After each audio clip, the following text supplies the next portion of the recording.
اور بھی آپ کو لیے چلیں گے نون لیگ کے رہنما عطا تارڑ نیوز کانفرنس کر رہے ہیں، اپنا وقت گزار رہے ہیں. تو آج توشہ خانہ کے کیس میں جب آپ کے سامنے یہ ساری بات ہے کہ فرد جرم نے عائد ہونا تھا، تو آپ کتنی دیر چھپیں گے ٹانگ کا بہانہ کر کے؟ آپ کتنی دیر عدالتوں کی آنکھوں میں دھول جھونکیں گے؟ آپ کتنی دیر یہ ڈیلینگ ٹیکٹکس ہیں عمران نیازی صاحب، آپ کے ڈیلینگ ٹیکٹکس. آپ ہر کیس میں اس کو میرٹ پہ آرگیو کرنے کی بجائے آپ ٹیکنیکلٹیز کا سہارا لیتے ہیں کہ کہیں نہ کہیں سے کوئی ایسی چیز مجھے مل جائے جس کی بنا پہ جو مقدمہ چل رہا ہے یہ کئی سال تاخیر کا شکار ہو. کلاسک ایگزامپل فورن فنڈنگ کیس کی ہے. 6 سال لگے فورن فنڈنگ کیس کو ڈیسائیڈ ہونے میں، کیونکہ خان صاحب کیا کرتے تھے، ان کے پاس ایک وکلا کی ٹیم ہے. اچھا، یہ الزام ہمارے پہ لگاتے ہیں جنہوں نے نیب کا ٹرائل ڈیلی بیسس پہ فیس کیا ہے، جن پہ فرد جرم بھی عائد ہوئی، جنہوں نے میرٹس پہ اپنے کیس آرگیو کیے اور اللہ تعالیٰ کے فضل سے سرخرو ہوئے. مجھے بتا دیں کہیں ٹیکنیکلٹی کا سہارا لیا ہو، کہیں کہا ہو کہ یہ کیس میرٹ پہ نہیں سنا جانا چاہیے؟ آپ کے پاس وکلا کی ایک ٹیم ہے جو آپ کو گائیڈ کرتی ہے کہ آپ نے بہانے بازی کیسے کرنی ہے، دھوکہ کیسے دینا ہے اور راہ فرار کس طریقے سے اختیار کرنی ہے. توشہ خانہ کا آج کیس تھا. آپ کو چاہیے تھا کہ آپ اگر فزیکلی نہیں آ سکتے تھے، کم از کم ویڈیو لنک کے ذریعے اپنا بیان ریکارڈ کرا دیتے، فرد جرم عائد ہو جاتی، مقدمہ آگے چلتا. ڈر کس بات کا ہے؟ اگر انسان نے کچھ غلط نہ کیا ہو تو اس کو تو ڈر نہیں ہوتا. میاں نواز شریف نے، آپ کے علم میں ہے، جو نیب کا ٹرائل تھا وہ روزانہ کی بنیادوں پہ وہ پیش ہوتے تھے. میاں شہباز شریف، مریم نواز شریف، حمزہ شہباز شریف، خواجہ سعد رفیق، خواجہ سلمان رفیق، احسن اقبال، خواجہ آصف، شاہد خاقان عباسی. میں کس کس کا نام لوں؟ حنیف عباسی صاحب ہیں، کامران مائیکل صاحب ہیں، حافظ میاں نعمان صاحب ہیں، قمر الاسلام راجہ صاحب ہیں، جاوید لطیف صاحب ہیں. قید و مند کی صورتیں برداشت کی، میرٹس پہ اپنے کیس آرگیو کے. یہ نہیں کہا کہ ہمارے سے مت پوچھو، ہم کیوں بتائیں، ہم نے جواب نہیں دینا، ہم بیمار ہو گئے ہیں، ہم عدالت نہیں آ سکتے. اگر جھوٹ، منافقت، فریب، مکر اور دھوکے کی انسانی شکل ہے تو وہ عمران احمد خان نیازی ہے. میں ریپیٹ کرتا ہوں اس بات کو. اگر جھوٹ، منافقت، مکر، فریب اور دھوکے کی کوئی انسانی شکل ہے تو اس کا نام عمران احمد خان نیازی ہے. قول اور ہے، فعل اور ہے. منافق کی 3 نشانیاں ہوتی ہیں: جب بھی بولے گا جھوٹ بولے گا، جب بھی وعدہ کرے گا وعدہ خلافی کرے گا، اور جب بھی امانت دی جائے گی تو امانت میں خیانت کرے گا. یہ امانت میں خیانت کا کیس ہے توشہ خانے کا. اور کیا امر مانے ہے کہ آپ پیش نہیں ہوتے؟ یہ ڈیلینگ ٹیکٹکس اس لیے اپنائے جا رہے ہیں کہ کیس کو اتنا تاخیر کا شکار کر دیا جائے کہ یہ کیس ڈائی ڈاؤن کر جائے، یہ ایک فرسودہ نظام کی نظر ہو جائے، اس میں کوئی جزا سزا نہ ہو سکے، اس کو منطقی انجام تک پہنچنے سے روکا جا رہا ہے. جیل بھرو تحریک جو ہے وہ عدالتوں سے استثناء لینے کی تحریک میں تبدیل ہو چکی ہے. یہ جیل بھرو تحریک کم ہے اور یہ عدالتی استثناء کی تحریک زیادہ ہے. ایک کیس اسلام آباد ہائی کورٹ میں چل رہا ہے. دیکھیں، ایک ایفیڈیوٹ ہے جس میں آپ نے کہا ہے کہ یہ ایک بچی ہے ٹیرین جے ڈوائٹ، اس کے والد جو ہیں، اس کی والدہ جو ہیں وہ فوت ہو چکی. میں اس کی خالہ کو اس کا گارڈین مقرر کرتا ہوں. ایفیڈیوٹ لاہور میں 2004 میں سائن ہوا. اسی طرح کا ایک ایفیڈیوٹ جمائمہ صاحبہ نے سائن کیا اور کہا کہ یہ گارڈین مقرر کر رہے ہیں ٹیرین جیٹ وائٹ کی خالہ سیتا وائٹ کی بہن کو. اب دیکھیں، یہ ایک قانونی معاملہ ہے. اس کی اخلاقیات میں، اس کے باقی ایسپیکٹس میں، سماجی اس کا جو ایسپیکٹ ہے، سوشل ایسپیکٹ ہے، یہ اس کا کیس نہیں ہے. یہ ایک لیگل کیس ہے کہ پاکستان کا قانون کیا کہتا ہے. پاکستان کا قانون کہتا ہے کہ آپ نے، اگر آپ کے بچے ہیں، آپ نے ان کو ڈکلیئر کرنا ہے، الیکشن کمیشن میں بھی، فیڈرل بورڈ آف ریونیو میں بھی. اور اگر آپ اپنے بچے ڈکلیئر نہیں کرتے ہیں، آپ کو پبلک آفس ہولڈر رہنے کا حق نہیں ہے. آپ صادق اور امین نہیں رہے، آپ پہ آرٹیکل 62 63 لگتا ہے. میں اس بحث میں ڈلتا ہی نہیں ہوں کہ یہ اخلاقی طور پہ کیا ہے اور یہ سماجی طور پہ کیا ہے، میں قانونی بات کروں گا کہ جب superior court of Los Angeles کا ایک آرڈر موجود ہے جس میں بڑے کلیئر الفاظ ہیں، اس کیس میں پچھلی تاریخ پہ وکیل صاحب نے کہا میرا دانت ٹوٹ گیا ہے، میں بول نہیں سکتا. ایک دن پہلے وہ کسی عدالت میں پیش ہو کر اپنا کیس آرگیو کر رہے تھے. اس میں بھی ڈیلنگ ٹیکٹکس ہیں، کیونکہ پتا ہے کہ اگر اس کا نتیجہ، اگر اس ایفیڈیوٹ کو مان لیا جائے کہ میں اس بچی کی خالہ کو اس کا گارڈین ڈکلیئر کر رہا ہوں، لاس اینجلس سپیریئر کورٹ کے آرڈر کو بھی مان لیا جائے، تو یہ سیدھی نااہلی ہے عمران خان صاحب کی. اگر وہ کہتے ہیں نہیں یہ ایفیڈیوٹ میرا نہیں ہے، ایفیڈیوٹ جھوٹا ایفیڈیوٹ دینے کا مطلب ہے یو ہیو لائڈ انڈر اوتھ، آپ نے حلف میں غلط بیانی کی ہے، اس کی سزا بھی ڈسکوالیفیکیشن ہے. تو یہ پھنس گئے ہیں، یہ بند گلی میں آ گئے ہیں. اب قانونی ٹیم کیا کر رہی ہے؟ وہ بیٹھ کے کہہ رہی ہے خان صاحب ڈیلے کریں، آپ کی ہم ٹانگ کو سال کھینچ لیں گے، آپ باہر نہ نکلیں، کیونکہ اگر آپ باہر نکلے تو آپ کو عدالتوں میں جانا پڑے گا، آپ کو توشہ خانہ کی چوری کا جواب دینا ہوگا، آپ کو ٹیرین جیڈ وائٹ والے کیس میں جواب جمع کرانا ہوگا. ابھی ٹیرین جیڈ وائٹ کے کیس میں جواب کیا جمع کرایا ہے؟ اس میں لکھا ہے کہ ہم اس کورٹ کی جورسڈکشن کو نہیں مانتے، دائرہ اختیار کو چیلنج کیا ہے. فورن فنڈنگ میں 6 سال یہ کیا، کبھی دائرہ اختیار کو چیلنج کیا الیکشن کمیشن کے، کبھی دائرہ اختیار کے علاوہ اسکروٹنی کمیٹی کے دائرہ اختیار کو چیلنج کیا، کبھی سٹے آرڈر، کبھی ایک سٹے آرڈر، کبھی دوسرا سٹے آرڈر، کبھی تیسرا سٹے آرڈر. 6 سال گزار دیے. یعنی ایک عام آدمی جرم کرے تو وہ 24 گھنٹوں میں جیل چلا جائے، کسی اور پارٹی کا سیاستدان جرم کرے تو آپ 3 سال قید میں ڈال دیں. اور یہ انوکھا لاڈلا ہے جو سمجھتا ہے کہ یہ تاخیری حربے استعمال کر کے وہ چوری سے بھی بچ جائے گا، وہ نااہلی سے بھی بچ جائے گا، وہ اپنے ڈاکوں سے بھی بچ جائے گا. تاخیری حربے آپ 100 استعمال کر لیں، آپ کو اس بیٹی کا اور توشہ خانہ کے تحائف کا جواب دینا ہوگا. یہ کافی نہیں ہے کہ اسلام آباد ہائی کورٹ میں ایک جواب جمع کرا دیں کہ جی یہ دائرہ اختیار نہیں ہے، میں پہلے یہ کیس آیا تھا، یہ پہلے یہ کیس سنا نہیں گیا تھا، میں پبلک آفس ہولڈر نہیں رہا، میں MNA نہیں ہوں، میں فلاں نہیں ہوں. آپ جو مرضی ہیں بھائی، آ کے جواب دیں ہے کہ نہیں ہے. یہ ایفیڈیوٹ آپ نے دیا کہ نہیں دیا، یہ لیگل ایک بحث ہے. میں دوبارہ کہتا ہوں کہ میں اس کے اخلاقی اور سماجی پہلو پہ نہیں جانا چاہتا، مگر اگر قانون کا اطلاق کسی اور MNA پہ ہوتا ہے تو وہ عمران احمد نیازی پہ بھی ہوتا ہے. یہ نہیں ہو سکتا کہ آپ تاخیری حربے استعمال کر کے راہ فرار اختیار کر لیں. اور یہ کیسز میں میری آنریبل سپریم کورٹ سے یہ گزارش ہے اور ہاتھ جوڑ کے مؤدبانہ گزارش ہے، ان کا ڈے ٹو ڈے ٹرائل شروع کیا جائے.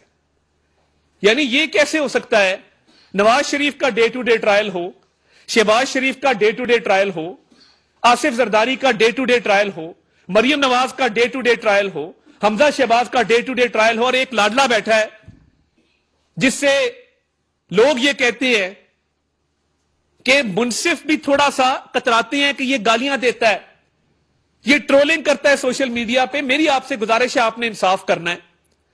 یہ ڈے ٹو ڈے ٹرائل ہونے چاہیے. اگر article 62 63 Tyrian Jade White case میں نہیں لگتا، فیصلہ کر دیں کہ نہیں لگتا. جو پٹیشنر ہے وہ اپیل کرنے کا حق رکھتا ہے. اگر توشہ خانہ کی چوری آپ سمجھتے ہیں کہ نہیں کی تو یہ میرٹ پہ آ کے فیس کریں، اس کا فیصلہ کر دیں. مگر یہ نہیں ہو سکتا کہ ملک میں انصاف کا دورہ معیار ہو، کچھ لوگوں پہ وہ اور طرح سے لاگو ہو، کچھ لوگوں پہ وہ اور طرح سے لاگو ہو. اب دائرہ اختیار کو چیلنج کرنا، سٹے آرڈر لینے کا یہ ماسٹر ہے مسٹر جیل بھرو تحریک. نہ جیل کا مطلب پتا ہے، نہ جیل بھرنے کا مطلب پتا ہے، نہ تحریک کا مطلب پتا ہے. حالانکہ اپنی پارٹی کا نام تحریک انصاف ہے، جس میں نہ تحریک کا ان کو پتا ہے، نہ انصاف کا پتا ہے. ہر جگہ پہ سٹے آرڈر اور دائرہ اختیار کو چیلنج، سٹے آرڈر دائرہ اختیار کو چیلنج کریں نا. سامنا کیوں نہیں کرتے؟ میں چیلنج کرتا ہوں میرٹ پہ آ کے بحث کریں ٹیرین جیڈ وائٹ کیس میں. میں چیلنج کرتا ہوں میرٹ پہ آ کے بحث کریں توشہ خانہ کیس میں.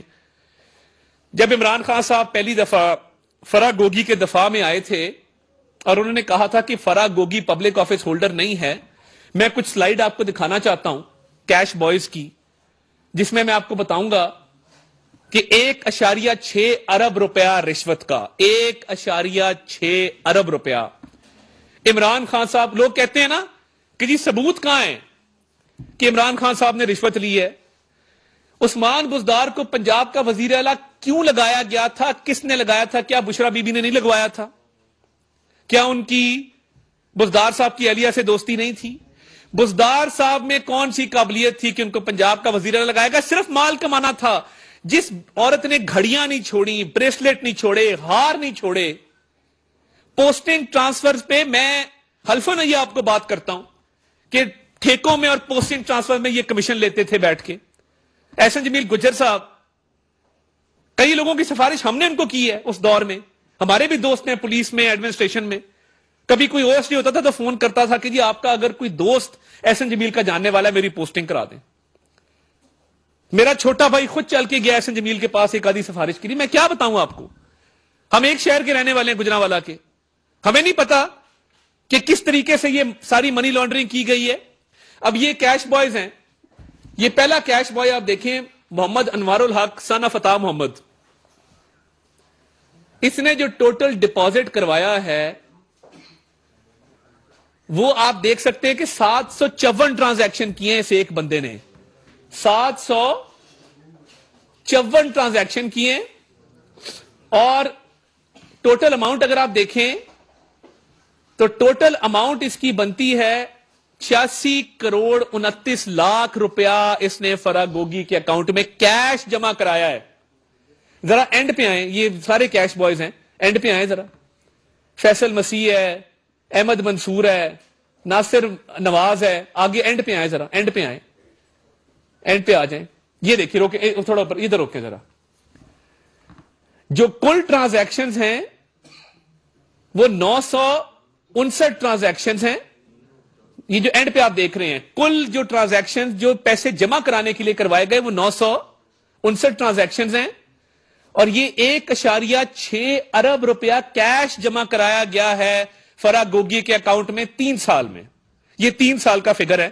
مجھے پاکستان میں کوئی ایسا کاروبار بتا دیں کہ جس میں نہ بینک ٹو بینک ٹرانزیکشن ہے، نہ کراس چیک ہے، نہ ڈرافٹ ہے، نہ منی آرڈر ہے، نہ پے آرڈر ہے، سیدھا کیش.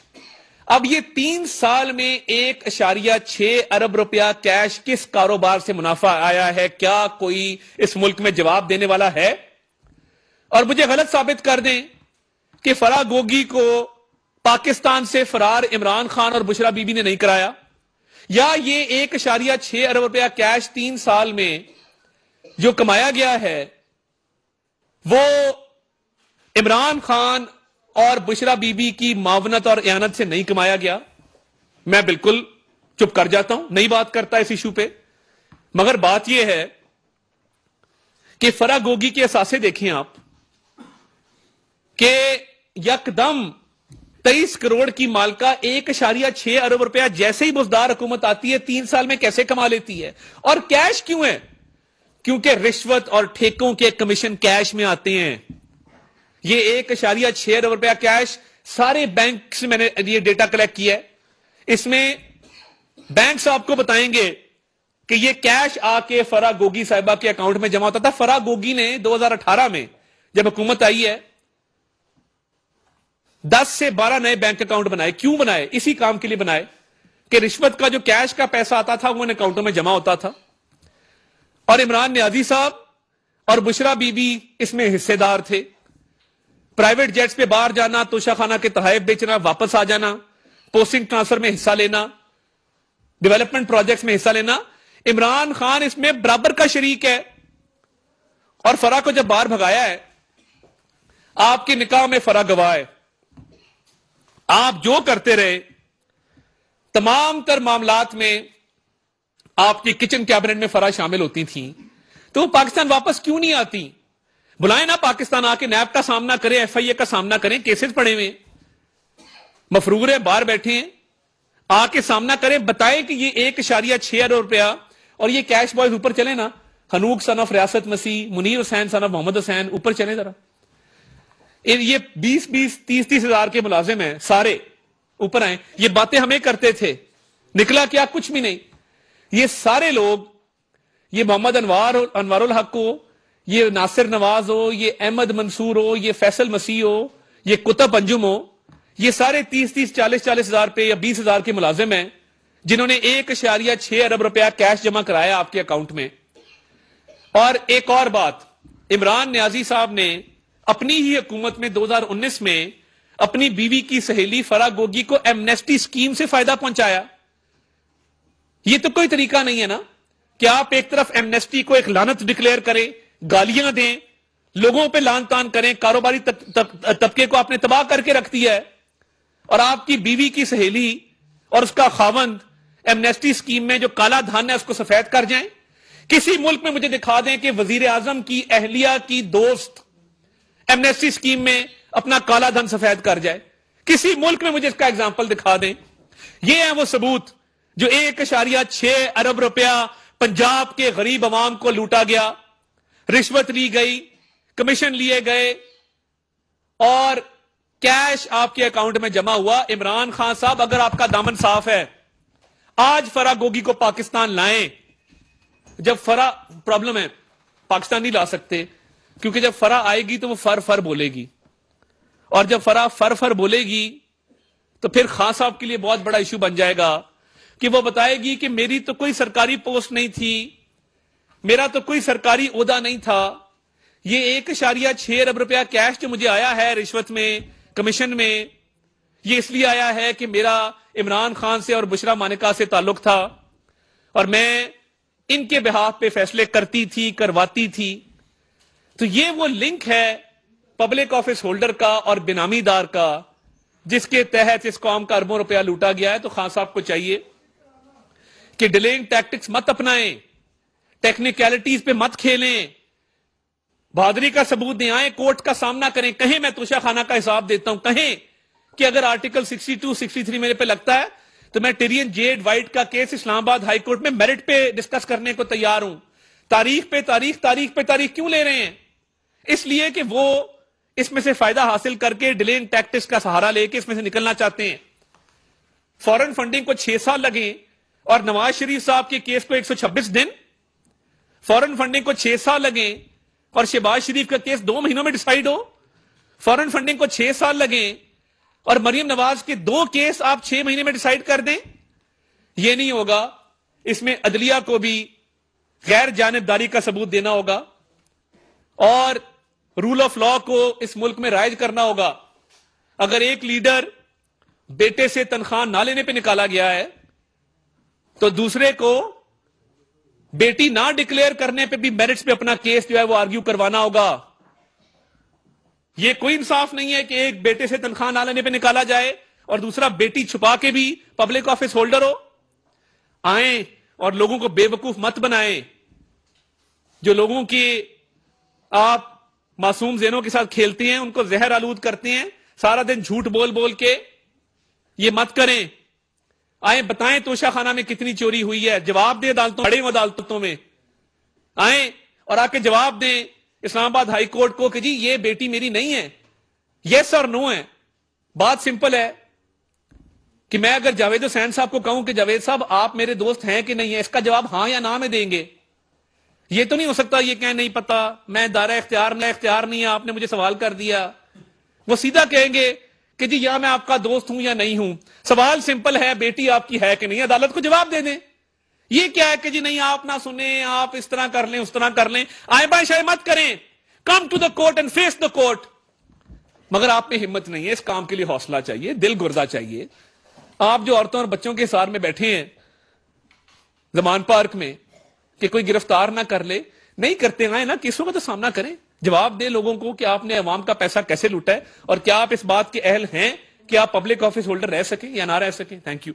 نوید اکبر صاحب, نوید صاحب یہ بتائیے طارق صاحب, یہ تو 1 ارب وہ ہے جو بینک کے ذریعے یا ان کے اکاؤنٹ میں گیا ہے, تو یقیناً جو کیش ان کے گھر میں گیا ہوگا وہ تو اس سے کئی گنا زیادہ ہوگا. اس کا بھی کوئی اندازہ, اس کا جو تخمینہ لگایا گیا, بہت اچھا سوال ہے نوید صاحب آپ کا, آپ ایک سیزن صحافی ہیں. نوید صاحب اس کا جو تخمینہ لگایا گیا ہے وہ 60 سے 70 ارب کے درمیان ہے, اور ابھی اس میں توشہ خانہ کے تحائف کا اگر آپ صرف تخمینہ لگا لیں تو تقریباً 25-30 ارب روپے کے تو وہ تحائف تھے. تو یہ ایک گھنونا کھیل کھیلا گیا اس ملک کے ساتھ. اور فرا گوگی کے کیونکہ ابھی وہ پیش نہیں ہو رہی, ہم نے ریڈ وارنٹس کے حوالے سے اب ایک چٹھی لکھی ہے, وہ آپ سے شیئر بھی کر لیں گے. تو اس کو پاکستان آ کے ان کیسز کا سامنا کرنا چاہیے. آپ کا اچھا سوال تھا. یہ وہ ہے جو بینک میں کیش جمع ہوا, اس کے علاوہ تقریباً 60 سے 70 ارب روپے کا گھپلا ہے. جی جاوید حسین صاحب دنیا نیوز. سر یہ سارے کام سیاستدانی کرتے ہیں اور ان کے خلاف ہر دور میں کارروائیاں ہوتی ہیں, تو ایسا کیوں ہے کہ سیاستدان ہی ان چیزوں میں ملوث ہوتے ہیں اور انہیں ہی مورد الزام ٹھہرایا جاتا ہے اور کوئی نہیں کرتا یہ کام؟ دیکھیں, بات یہ ہے, بات بڑی سمپل ہے کہ سیاستدان کیونکہ وہ پبلک آفس ہولڈر ہیں, عوام کو جواب دہ ہیں, ایک پبلک اسکروٹنی کے پروسیس سے آتے ہیں. میں ذاتی طور پہ بطور پولیٹیکل ورکر ڈسکوالیفیکیشنز کے حق میں نہیں ہوں کہ ڈسکوالیفیکیشنز ٹیکنیکل گراؤنڈز پہ ہوں, مگر کیونکہ اس ملک میں ایک نظام رائج کیا گیا ہے تو یہ نہیں ہو سکتا کہ ایک کے لیے فرق قانون اور دوسرے کے لیے فرق ہو. اور اس میں دیکھیں, سیاستدان بھی سارے سفر نہیں کرتے, ایک مخصوص طبقہ سیاستدانوں کا جو سفر کرتا ہے. اس طرح کے لوگ گالم گلوچ کر کے, اداروں کو ڈرا دھمکا کے, عدلیہ کو ڈرا دھمکا کے اپنا راستہ نکال لیتے ہیں. اور دیکھیں نا, وہ بھی ابھی آپ نے اچھا کیا یاد کرا دیا, سیاستدان سے مجھے یاد آ گئے مونس الہی صاحب, اللہ معاف کرے, اتنا تکبر میں نے زندگی میں نہیں دیکھا کہ جس دن سپریم کورٹ کا آرڈر ہے تو ٹویٹ کی کہ ککڑی گیا, ککڑی کا ابا نہیں بچا سکا, ککڑی کی باجی نہیں بچا سکی. آپ لینگویج دیکھیں, آپ کے حق میں کورٹ کا ایک آرڈر ہے, اللہ تعالیٰ کا شکر ادا کریں کہ جی جیسا بھی ہے کورٹ کا آرڈر میرے والد صاحب کے حق میں آ گیا ہے. اب ککڑی ککڑی کرتے ہوئے خود جو ہے وہ پھڑ پھڑا کے باہر چلے گئے اپنے پر پھیلا کے, تو آئے نا واپس سامنا کریں اور جواب دیں. اور کل سے جھوٹی خبریں چلا رہے ہیں کہ جی وہ گرفتاری ہوگی محمد خان بھٹی کی. کوئی گرفتاری نہیں, انہوں نے رپوش کروایا ہوا ہے, انہوں نے چھپایا ہوا ہے, ان کے پاس ہے, وہ اس کو پیش نہیں کروانا چاہتے. کسی قسم کی نہ گرفتاری ہوئی ہے نہ حراست میں لیا گیا ہے. یہ انہوں نے ایک ڈرامہ رچایا ہے تاکہ اس کیس میں وہ بچ سکیں وکٹم کارڈ پلے کر کے. ٹھیک ہے, ذوالفقار گرمانی. جناب ذوالفقار صاحب, ایک طرف حکومت کوشش کر رہی ہے کہ اے پی سی کو, اور وہ بڑا سیریس ایشو ہے افغانستان اور یہ دہشت گردی کا, اور شاہد قریشی صاحب نے بتایا کہ ایک طرف اے پی سی میں دعوت دی جا رہی ہے, دوسری طرف الزام تراشی کی جا رہی ہے, تو ایک راستہ اختیار کیا جائے, تو اس پہ آپ کیا کہیں؟ دیکھیں بات یہ ہے, ایک نیشنل کاز ہے اور نیشنل کاز کے تحت ہر کسی کو اے پی سی میں شریک بھی ہونا چاہیے, اور یہ ملک کی سالمیت کا معاملہ ہے, اس میں اپنی ان پٹ بھی دینی چاہیے. اگر بہانہ ڈھونڈیں گے کہ جی فلاں الزام لگایا میں اے پی سی میں نہیں آتا, تو پھر اس کا مطلب ہے کہ آپ کا ذاتی مفاد پاکستان کے مفاد سے بڑا ہے. آپ اپنے ذاتی مفاد کو پاکستان کے مفاد سے عزیز رکھتے ہیں کہ کیونکہ الزام لگایا گیا تو میں اس لیے پیش نہیں ہو سکتا. گردئی صاحب. سر آپ نے عمران خان کا دور جیو سے ختم ہو گیا, وہ لاڈلا تو اس ٹائم چلو آپ ان کو کہتے تھے تو یقین بھی کر لیتے تھے, اب وہ کس کے لاڈلے ہیں؟ آپ نے نہیں, میں اب وہ لاڈلے اس لیے ہیں کہ وہ گالم گلوچ کر کے ڈرا دھمکا کے, دیکھیں جن ججز نے یہ کیسز سننے ہیں ان کی فیملیز ہیں, ان کا ایک حلقہ احباب ہے, وہ لوگوں سے ملتے ہیں, اٹھتے بیٹھتے ہیں. تو جب یہ سوشل میڈیا پہ گالیاں ہر طرح سے جب لوگوں کو ڈرا دھمکا کے آپ انڈر پریشر کرتے ہیں تو ظاہری بات ہے وہ پھر چیزیں التوا کا شکار ہو جاتی ہیں. وہ لاڈلا اس لیے ہے کہ وہ اپنے آپ کو مبارہ سمجھتا ہے کہ میں آئین اور قانون کی خلاف ورزی کروں مجھے کوئی نہ پوچھے, اور اس کو پتا ہے کہ میں سٹے آرڈرز کے پیچھے چھپ کے, ٹیکنیکلٹیز کے پیچھے چھپ کے, 4 گالیاں دے کے, 4 دھمکیاں لگا کے میں اپنا راستہ نکال سکتا ہوں. آپ نے وہ فوٹیج دیکھی, وہ زیبا کو بتانا میں آیا تھا. آپ اندازہ کریں تم ایک جج کے پاس معافی مانگنے پیش ہو رہے, خاتون جج کے پاس, وہ ایسے جا رہا ہے جس طرح کسی فلم کا ہیرو ہے کہ اس کو بتانا میں آیا تھا, معافی مانگنے آیا تھا. بھئی تم ہو کون؟ تمہیں پتہ نہیں خاتون جج سے کس طرح بات کرتے ہیں؟ یہ ایک مائنڈ سیٹ ہے پولیٹیکل ایلیٹ کا. یہ مائنڈ سیٹ یہ ہے کہ ہم انٹچیبل ہیں. مریم نواز شریف آج کل وہ جعلی تصویر چلا رہے ہیں کہ جی یہ ایک 5 سٹار کسی بیڈ روم میں جو ہے وہ ان کے لیے تیار کیا گیا تھا. سزائے موت کی وہ چکی میں نہیں ہے. جن حالات میں جیلوں میں رکھا گیا, اور جیل ڈائریکٹ شہزاد اکبر اور عمران خان صاحب فون کرتے تھے. تو اب جو یہ پولیٹیکل ایلیٹ ہے نا, انٹچیبل, یہ چیخیں مارتے ہیں ہلکا سا بھی ریڈ, ریڈ ہو گیا جی, وہ جی ہمیں بند کر دیا. یہ ان کے لیے قابل قبول نہیں ہے. ان کے ذہن اتنے خراب ہو چکے ہیں وہ لاڈلا سنڈروم کی وجہ سے کہ ان کو تسلیم ہی نہیں ہوتا کہ ہمیں کوئی گرفتار کر کے حوالات میں ڈال رہے ہیں. ہم پولیٹیکل ایلیٹ آف پاکستان, ہم وہ انٹچیبل جو لوگوں کو بند کرتے تھے, جو ہیروئن لوگوں پہ ڈالتے تھے, جو لوگوں پہ جھوٹے کیس ڈال کے صبح فون کرتے شام بندہ اندر ہوتا تھا. یہ وہ مائنڈ سیٹ ہے جس کا مقابلہ کرنے. یہ لاڈلا سنڈروم ایک بیماری ہے. اس میں میرا خیال ہے فواد صاحب کو بھی اچھے سائیکیٹرسٹ کو دکھانا چاہیے اور ان ساروں کو دکھانا چاہیے. وہ دیکھیں نا 186 کر کے ناچ رہے تھے, 186 اپنی حکومت ختم کرنے پہ بھنگڑے ڈالے اور ناچے پوری قوم کے سامنے 186. اب وہی 186 پہ ناچنے والے رو رہے ہیں. بھئی آپ کیوں رو رہے ہو؟ مت رو. یہ سارا کچھ ہم نے دیکھا ہوا ہے. اور وہ فیاض حسن چوہان کیا کہہ رہا ہے انسپیکٹر صاحب کو, میں عوامی نمائندہ ہوں. بھائی جب آپ 186 پہ رقص ابلیس کر رہے تھے, آپ کو تب یاد نہیں آیا کہ آپ کا 186 کا فگر آپ کی حکومت ختم کرنے کے لیے اور آپ عوامی نمائندے نہیں رہے؟ تو یہ جو مائنڈ سیٹ ہے نا لاڈلا سنڈروم, یہ فواد صاحب کو, عمران خان صاحب کو اور ان کی پارٹی کے دیگر اراکین کو کسی اچھے سائیکائٹرسٹ کو دکھانے کی ضرورت ہے کہ یہ سیاست میں ہوتا ہے, جب غلط کام کرو تو بھگتنا پڑتا ہے. جی اون صاحب. ایک پہلا سوال تو یہ ہے کہ یہ مسلم لیگ نون کے رہنما عطا تارڑ اس وقت میڈیا سے گفتگو کر رہے ہیں جس میں ان کا کہنا تھا کہ 959 ٹرانزیکشنز ہوئی, 106 ارب روپے کیش فراح خان کے اکاؤنٹ میں جمع کرائے گئے. یہ پیسہ کہاں سے آیا؟ فراح خان کو عمران خان اور ان کی اہلیہ نے ملک سے فرار کروایا اور عمران خان چاہیں تو ان کو واپس